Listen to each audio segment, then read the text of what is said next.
this is Samela Earthling doing some daily tarot inspiration and encouragement. I'm going to start with the Mystical Shaman Oracle.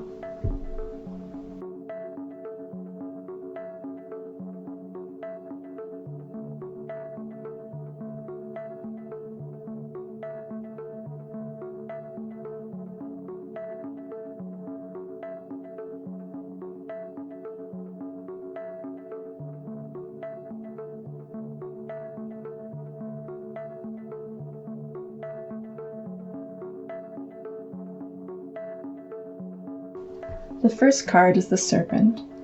The Serpent is the life force of Mother Earth. The coiled serpent of the Kundalini brings passion, healing, and renewal. She offers us the fruit of the tree of knowledge in the Garden of Eden, and reminds us to shed the past the way she sheds her old, tired skin. Serpent comes to offer you the forbidden fruit that will set your passion and creativity free. The serpent power of the Kundalini is stirring within your chakras, gently asking you to embrace its mystery.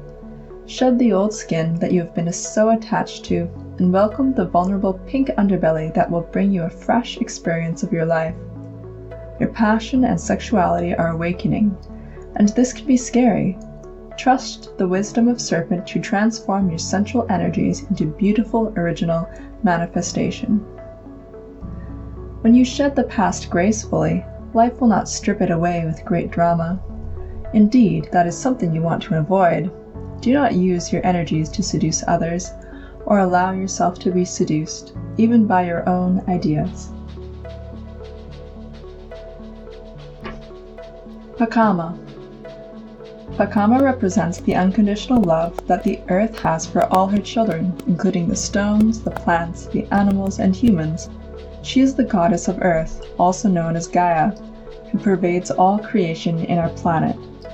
Thanks to Pakama, our timeless soul can experience life in a biological body. The joy and pain we taste during our brief time on Earth are invitations to discover the boundless love of Pakama. You are a child of the Earth.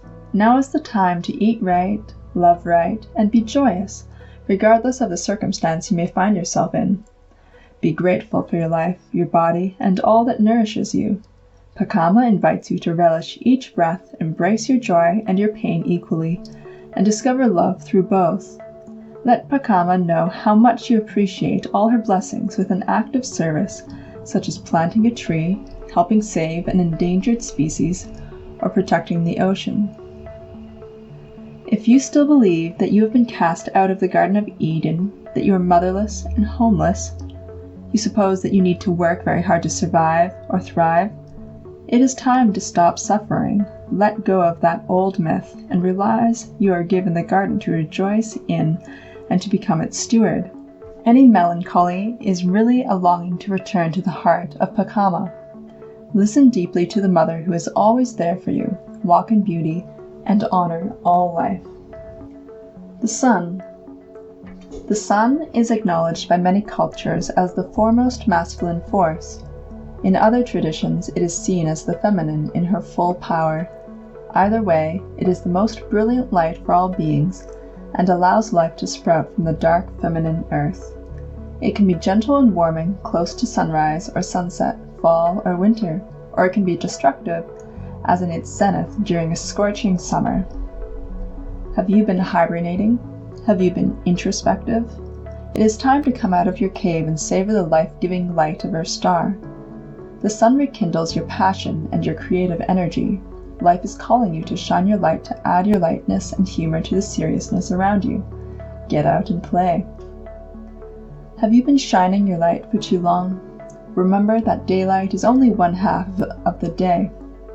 The night must have her equal time, and she offers her gifts as well. Be careful not to be blinded by your light or the light of others. Do not become enamored with yourself or worship others. Beware your shadow. Revel in your midday glory, but do not be afraid of the waning of the light at dusk. Next, I'm going to do the Starman Tarot.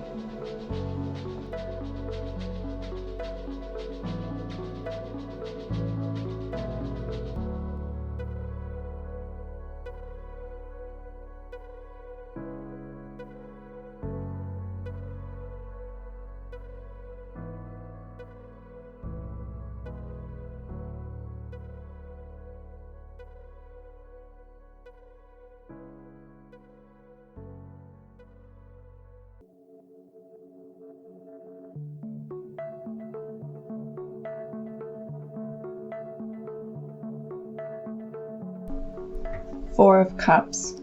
I am hurt and poisoned by life. Mr. Scott Peck is one of the founding fathers of personal development. His groundbreaking book, The Road Less Traveled, begins with an opening sentence: "Life is difficult." When David D. Angelis, the author of this book, read this decades ago, it was a revelation. Here was someone else of authority admitting how tough life was. He goes on to say that once we fully understand this and accept it, life is no longer difficult. Through the process of seeing clearly and accepting what is so, we transcend it, and the difficulty no longer matters. Many teachers, before and since, have shared this simple yet profound observation. Nevertheless, we are still deeply shocked when we come face to face with the difficulty, sadness, disappointment, and loss, the plethora of challenges life serves up to us. Often we act as if life purposely torments us, working against us, goading us, and causing us to blame others for the circumstances we find ourselves in. Feeling victimized, we then punish ourselves for not being good enough. That seed of self-contempt and misrepresentation, often born and perpetuated in childhood, and becomes the ill-conceived projections of floundering adults. Too often survival is then accomplished by not playing in the game at all. Thereby we avoid any chance of getting hurt by not participating in life, like a ghost watching from the sidelines. In the Four of Cups, a figure is crouched and despairing in a pool of thick, black, viscous liquid, their head in hand, overwhelmed by life. The colossal hand floating above the figure is from a bronze statue of the Roman Emperor Constantine, who purportedly brought an end to the persecution of Christians during the Roman Empire. This suggests that the persecution, torment of thoughts, and past hurts can end. Above him, the two upturned cups pour dark misery, saturating him with woe. The same chalice, which disperses the golden elixir, can also spill dark misery just like we ourselves can. Like the cup, our self is essentially clear, neutral, when our egoic false self, which has long adopted the culturally entrenched pattern of strife and the fight for survival, chooses the supposed context, the lens which frames an event, life often becomes toxic.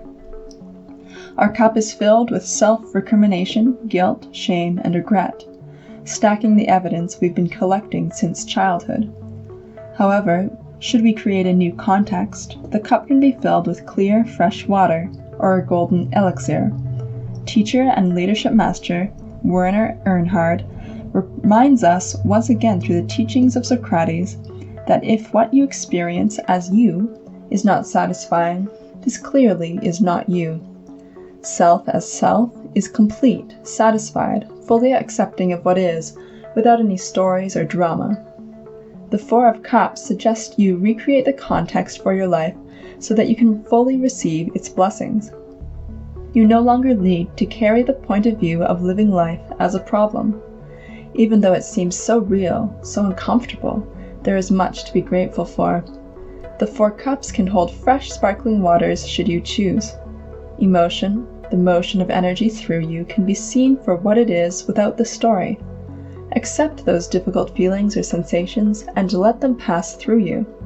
When we become a curious observer, we can open to something new. Before, the point of view created you. Now you create the point of view. Don't remain trapped in the stories your mind creates, always satisfied, one long complaint, no possibility of creating from a new viewpoint.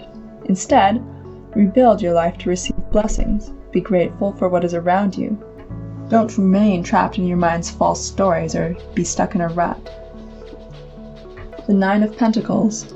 I am in charge of my destiny. A beautiful woman stands in an ancient and magical chamber, the interior of some great fossilized fruit filled with abundant treasures. Intuitively, Debbie De Angelis wanted a bat to be present, striking away from the mythological preconceptions which associate bats with night, darkness, and evil. Debbie De Angelis is the author and artist of this deck. For thousands of years in China, there has existed a deep love and respect for bats. They are regarded as the masculine principle which feasts on the feminine fruit. The Chinese word for bat sounds identical to their word for good fortune. Consequently, many of their legends associate bats with good fortune. For example, should one come across a group of 5 bats, they represent the 5 causes of happiness, health, wealth, long life, virtue, and natural death. Similarly, there was a bat mythology of Europe. European folklores suggest that washing your face with bat blood will enable you to see everything with great clarity. Bat blood could also be used to enhance a man's virility and fire a woman's passion when placed under her pillow. And a bat bone in your pocket ensures good luck. In the Nine of Pentacles, the bat appears to be delivering one of the golden pentacles to the woman. This illustrates how good fortune is being gifted to her. She naturally receives what is good. The falcon sits upon her arm, symbolizing vision, freedom, and generosity. Falcons were used at the funerals of Egyptian pharaohs. They were viewed as intermediaries between the divine, eternal heavens and the mortal earth. In a very real sense, we all possess the power to see into other realms through dreams and our imaginations. For us to manifest anything of substance, we must first imagine or dream it. Everything is born out of the womb of the non-manifest to arrive in your imagination, to be received by it, and to coagulate into your thoughts. You are in charge of your destiny and what you think you deserve to experience in this lifetime. Through your inspired belief, focus, and continued earnest effort to nurture and grow your fullest potential with patience, you are now ripe. You have been designed by nature to naturally flourish and ripen into this delicious fruit. You have earned this badge of mastery and accomplishment fueled by the intrinsic rewards of doing what you love with great talent and skill. Stand and receive the recognition and acknowledgement. Your success inspires others, and like the fruit, the lush vehicle that forms to disperse the seed, the next generation is motivated. The Nine of Pentacles therefore invites you to think beyond limitations and live outside the borders and restrictions of life. Ask yourself, what would be a truly amazing experience to manifest for yourself right now? Be receptive. Connect to the matrix of abundance that is life. Don't worry that you've missed your mark or that you will never realize your potential. Don't let an overbearing feeling that you're not good enough or that you can't make it overwhelm you. If you're standing at the top of the mountain and you feel like a fraud, unable to relax into your destiny, it's never too late to be great. Remember, it's never too late to dream, and let life help you make it a reality. Let life live you. You are in charge of your destiny and what you believe you deserve. Know your gifts and accept them. The time is now to manifest your dreams into this world. Do not let feelings of self-doubt or unrealized potential, feeling like a fraud or not good enough, overwhelm you. 3 of Pentacles. I relish creative endeavor and collaboration. This card refers to the passion, sheer aliveness, and embodied intelligence which comes from doing something well, mastering a skill set. Traditionally, someone aspiring to become a master of a particular trade would begin his journey with an apprenticeship followed by employment as a journeyman before finally reaching the status of self-employed master craftsman. To achieve anything of real note and value, we must dedicate our time and resources to learning and growing our knowledge and skills. In the 3 of Pentacles, we see the artful central character balanced upon 3 golden pentacles, symbolizing the dedication and risk involved in applying oneself to something that isn't easy.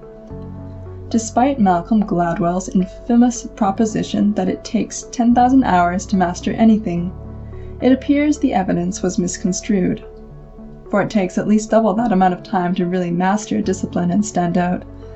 Deliberate practice, constantly pushing oneself beyond one's comfort zone, developing particular skills through training activities designed by an expert or coach, and getting feedback so weakness can be worked on and improved is a powerful way to evolve a talent. Practicing the same skills in the same way repetitively leads to roadblocks.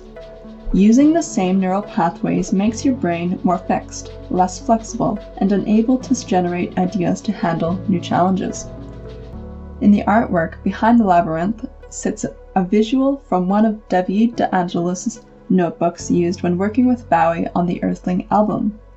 They serve to remind him of the heartfelt dedication and hard work required of him, the research, acquisition of new technological skills, a whole new scale of project management, and above all, the intention to astonish himself and others.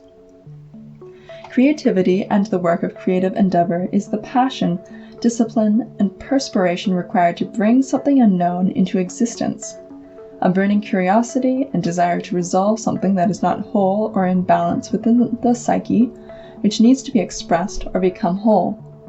When we apply ourselves with intense concentration, our everyday worries dissolve, as does our fear of failure, with no space for doubt. The Three of Pentacles suggest you are in creative flow, freely exchanging knowledge and ideas, giving and receiving feedback, scheduling and planning, collaborating with others to bring something of value to fruition, a rich flowering, engaging both the left and right brain at the same time. The exquisite balance of process and result which leads to success and feelings of well-being and wholeness. There is a fine line between vocation and obsession, and a danger in crossing it. Obsession, the addiction to perfection, leaves no space for anything else to show up in life. It results in isolation, self-neglect, and loss of balance. When all of our eggs are put into one basket and it's knocked over, smashed, our lives are devastated. There is nothing left, no other role. So the key themes are collaboration brings the best success, heightened creativity, the passion, sheer aliveness and flow of doing something well. Also, be aware of obsessive tendencies. Make sure you share your talent and have discipline and self-mastery. Also create a workable plan. The Starman Tarot is a fabulous tarot developed by David DeAngelis and his partner Esther DeAngelis. David was the artist who worked on album covers for David Bowie. His artwork is incredible, very inspired by psychedelic trips and the philosophy of himself and David Bowie. It's very unique and creative, and if you're interested in the artwork, I suggest it because the bride book is really detailed and interesting. That's it for the reading today. Subscribe below so you can easily access new content, and click the thumbs up button if you like the video and want to see more of these kind of videos. Thank you for watching.